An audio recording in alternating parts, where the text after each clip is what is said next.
for me, first and last, Yes. and what exactly your title is with Adam? Joe Mengis, Joemengis,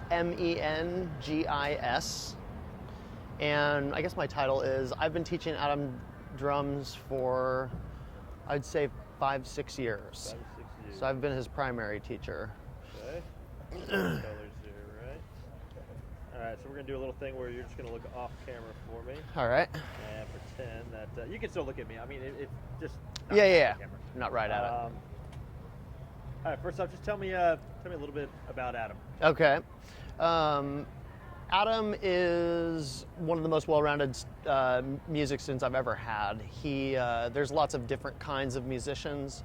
A lot of guys are like, it's more like a sport, and then a lot of players are really good in like bands where they're creating. Adam is the kind of player that can be every kind of musician. He's good in every scenario. I mean, that's the best way I can describe him. He would be a drummer that I would want to have in my own band. Do those qualities make him stand out from other students that you've had? Big time. Yeah, big time. Tell me a little bit about that. Adam is, if I need a sub for a gig, Adam's the student that I call to do it. For a couple reasons. He understands the essence of what it takes to make a song better when he's playing drums. He doesn't play with ego. What's up, man?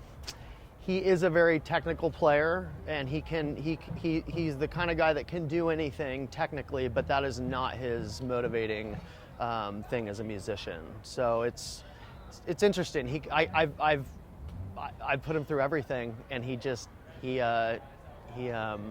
executes every time. It's awesome.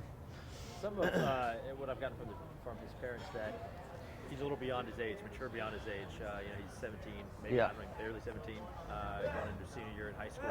Yeah. Does that?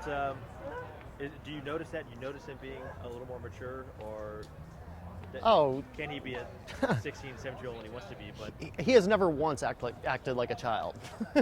I don't think even. I remember when he was 8th. I think I asked him when he was in 8th grade how old he was about 10 times that year. Yeah, I mean he's an old soul for sure, but he's highly intelligent. So I think that part of it is he has a great family, but part of it is just the essence of who he is. He's that kind of person that just he doesn't have a lot of ego. I think that's the main thing with Adam, is that he comes at things with the intention of how can I support the thing that's happening here or help other people. He's been really great in rehearsals with younger kids. He's always very supportive. He takes the initiative to like talk to the younger kids and give them confidence. So, I mean, I respect Adam a lot, just as a person and a player. Yeah.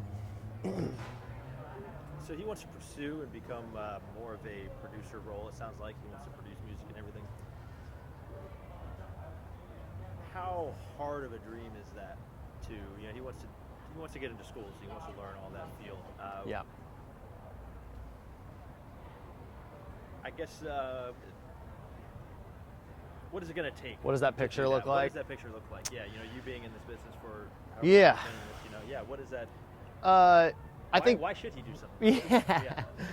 Being a music producer is funny because that term has changed. I feel like in the past 20 years, it's anybody with a computer can really these days be a producer. But the producers that work and thrive and make great records and make great art and do stuff are typically, it seems to be people that can play every instrument well, have a very extensive knowledge of music theory and all different styles. They can jump into a situation and be whatever it needs to be for the song or for the project. They're not one-trick ponies, and Adam has all those qualities. I mean, a producer is a tough thing because you have to be more than just a good player. You have to kind of understand in a holistic way what it is to make an art piece that is, an album. And he is the kind of player that I've had him sub and show up and just do kind of a pro gig with a songwriter, and he can just do the thing. But also, if he gets into an environment with other musicians, it's very easy for him to create without, he has that good balance of not forcing ideas, and listening to other people's ideas, and then kind of like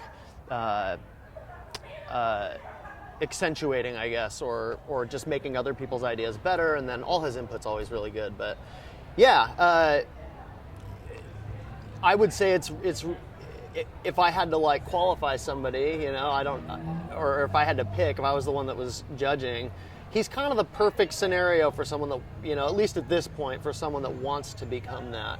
I mean, it'll take, you know, takes years of work and making lots of records and experience in the studio, but there's no limits really with him. Say he has it? Yeah, 100%. And he's had it, I mean, he's had that thing you can't teach since I first started working with him. Drumming is like a very exposed instrument, because a lot of people, it's hard to describe what it is, the difference between two drummers, and what kind of like makes one person want to work with one over the other. And typically it's that thing where the drummer is understanding how to articulate certain beats to make a song happen. And that's like a very mature, you know, I mean, I don't feel like guys learn that, you know, until they're in their 20s, 30s. I mean, it takes a lifetime to learn that. But I no stretch, because I'm very critical of this very thing, the it thing. He really has had that it thing since he was young, since like in 8th grade. But he also came in with like, he knew the amount of records that he had listened to already by that point. I mean, you rarely get guys that are technically great, proficient players, love all types of music, have good music taste, actually go out and see shows multiple times a week. I mean, it takes that entire package to create, you know, somebody like a special musician. It's not just practicing in your room. I mean, it's really the whole picture. And I mean, he does all that. He really does. I can't say that about all my students. I have lots of students that are great drummers and they practice double strokes precisely and perfect, and they're like, it's almost like getting good at free throws. I mean, they're shredders. And he is a much more rounded musician than that, I guess. Yeah. Which is impossible when you're young. I wasn't like that. I was a total athlete about it. Yeah. So when your other students see this, they're going to go that they he hates me. No. My students know who they are. Yeah. Right on. And anything else you want to add? I mean, that's great answer. Is that good feedback? Oh, it's great feedback. Cool. Yeah, unless I'm missing something. I mean, we're kind of learning as this project goes along. Yep. You know, how to really package this thing together in, you know, a couple minutes. For sure. So. I was trying to give you a lot of talking points so you could kind of pick and choose. Yeah. But if you need more, I'm home until